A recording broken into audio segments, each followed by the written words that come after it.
Déjà une échelle aussi. Voilà, il y a une échelle de lecture. Dans les mots, ouais. Quand quelqu'un vous dit qu'il souffre, c'est vraiment purement émotionnel. Ouais.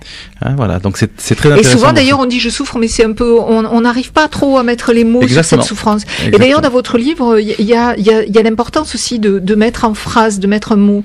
Puisqu'on verra que dans l'EFT, il y a aussi une histoire d'inversion.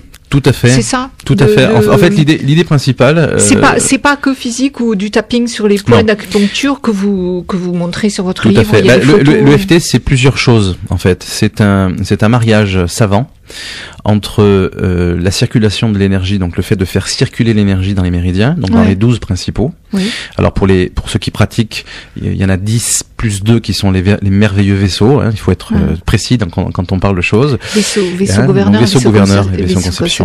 Tout à fait. Et en fait, quand on fait du tapping sur ces points d'entrée, alors j'insiste bien sur le fait que ce sont des points d'entrée, ce sont pas des points qui peuvent être vus ou pointés du doigt sur tout le corps. Bien sûr qu'il y a des points partout dans le corps.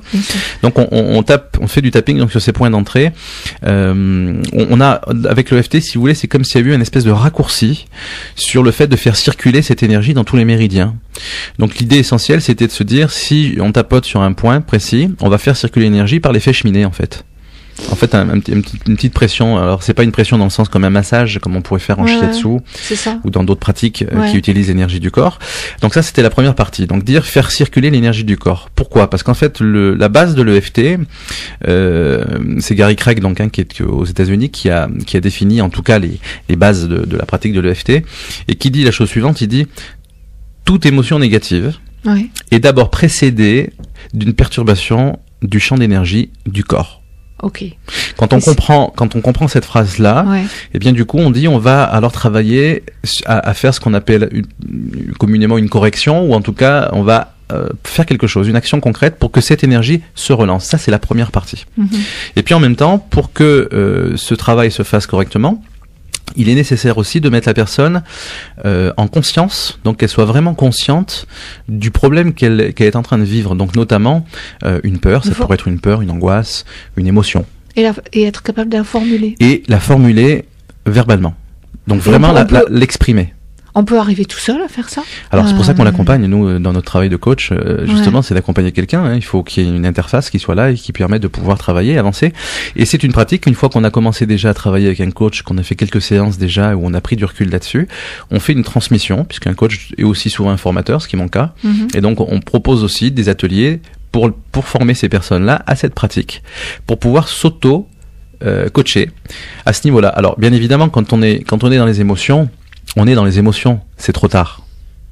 Hein, c'est quelque chose d'évident. Hein, on enfonce une porte ouverte. Mais le souci, c'est pas ça. Le souci, c'est de se dire, cette technique-là va pouvoir être utilisée en vue de faire de la prévention. Imaginons que j'ai un rendez-vous important et je sais que la communication, c'est pas forcément simple. La personne en face de moi, elle peut très bien être, par exemple, un peu autoritaire, ou elle peut avoir une forme d'ascendant, une forme de domination, et de se dire bon, c'est compliqué. Comment je vais faire ? Je vais pas m'en sortir. Ou de manipulation aussi, parce que c'est quelque chose qui est assez. Je vais aller voir un chef de service, par exemple, pour pouvoir demander une augmentation. Ça fait vibrer des choses à l'intérieur. Oui, on ne va pas y aller comme ça, on ne peut pas y aller spontanément. Là. Donc on va se préparer. Il faut se préparer, travailler. Pourquoi ? Parce qu'on n'est pas prêt à faire une demande spontanée. On n'a pas été habitué à ça. On a tout un tas de barrières psycho-émotionnelles qui se mettent en place. Et l'imaginaire aussi, il va faire ci, il va faire ça. On se fait plein de films avant. Et c'est pour ça que dans l'EFT, on parle bien sûr de l'émotion, mais on parle aussi de la pensée, le champ de la pensée. Oui. Quel type de pensée j'entretiens à propos, par exemple, de l'objectif d'aller voir mon chef pour demander une augmentation. Si vraiment je suis dans la crainte que ça n'arrive pas, ou si j'ai peur de me faire remballer, par exemple, alors non seulement qu'il m'augmente pas, mais en plus de ça que je passe mal, peut-être que ça peut être mal perçu, eh bien je vais avoir deux éléments qui vont jouer contre moi-même. Parce que si personne ne m'a freiné, j'ai été tout seul à formuler tout ça dans ma tête. Et le problème, c'est que ça reste dans nos têtes. Alors, on va essayer d'expliquer ça un peu plus tranquillement, mais parce que c'est quand même, c'est pas rien. Enfin, il faudrait 2 jours d'émission pour. Oui. Voilà. Mais l'idée essentielle, ce serait de se dire, À partir du moment où je comprends que mes pensées ont un impact chimique dans mon corps qui s'appelle émotion, puisqu'une émotion c'est un étiquetage on a mis le mot colère, on a mis le mot tristesse, c'est une étiquette, il faut référencer, c'est important. Donc le fait est, c'est que déjà c'est bien d'avoir de savoir, enfin pas étiqueter, mais de savoir formuler, de savoir, voilà. Plutôt que de rester dans une espèce de nébuleuse comme ça et de mal-être. Tout à fait. Tout à fait. Et on a recours avec l'EFT justement, on a la possibilité de pouvoir libérer ces émotions, parce qu'en fait le but de l'EFT n'est pas comme certaines pratiques, et je suis pas là pour dire ça c'est bien, ça c'est pas bien, mais je dis simplement qu'il y a des pratiques qui vont viser à déprogrammer. Il y a des pratiques qui vont viser à se débarrasser d'une émotion. Oui. Nous, on n'a pas cette approche-là. Pourquoi? Quand je dis nous, c'est-à-dire les gens qui pratiquent de l'EFT en conscience, je parle, parce qu'on pourrait aussi utiliser l'EFT comme une pratique de déprogrammation. Il y en a beaucoup qui l'ont fait. Moi-même, étant formé au tout départ, j'ai pu l'utiliser de cette façon-là. Mais je me suis vite rendu compte que lorsqu'on veut se débarrasser de quelque chose, la chose qui est là et qui est présente, eh bien, elle est de plus en plus forte. Elle se renforce et non seulement elle s'en va pas, mais elle peut prendre la couleur d'une autre chose. Elle prend la forme de quelque chose d'autre. C'est comme si elle était un petit peu dotée d'une forme comme un caméléon, vous savez. Elle va prendre un peu la couleur et le ton de quelque chose d'autre. Donc ça se transforme, ça ne s'enlève pas. Et c'est pour ça que ça résiste et que ça peut durer et perdurer très longtemps. Alors, l'objectif, c'est de ne pas appréhender un travail sur soi, par exemple, quand on fait un travail sur soi, en voulant se débarrasser de quelque chose, mais en voulant libérer cette chose. Et la libération de quelque chose n'est pas, alors peut-être que certains auditeurs pourraient se dire qu'on joue sur les mots, mais je peux vous garantir qu'il y a une différence entre en étant conscient de libérer quelque chose, donc de laisser passer, plutôt que de se dire cette chose-là m'handicape, je vais faire un travail pour m'en débarrasser, parce que là du coup on déclare la guerre à la chose en question. C'est pas du tout la même attitude. C'est pas du tout la même attitude. Et intérieurement, quand je veux libérer quelque chose, ça veut dire que c'est quelque chose, c'est une démarche qui est paisible. C'est une démarche qui est libératrice, qui est joyeuse même. Ah, mais oui, et je dis souvent aux gens, c'est super joyeux. Le jour où vous avez un dossier qui monte, moi j'appelle ça un dossier, je suis désolé, mais je démystifie, ça fait quelques années maintenant que je pratique. Et donc pour moi, quand je vois quelqu'un qui est en proie à une émotion, je me rends compte qu'elle est piégée dans quelque chose. Et en fait, elle veut s'en débarrasser. Elle considère que c'est quelque chose qui n'est pas valable, c'est quelque chose de pas satisfaisant. Donc, comme quand on est malade, quand on a une pathologie quelle qu'elle soit, on veut aller voir son médecin pour qu'il nous débarrasse de ce problème. On veut plus.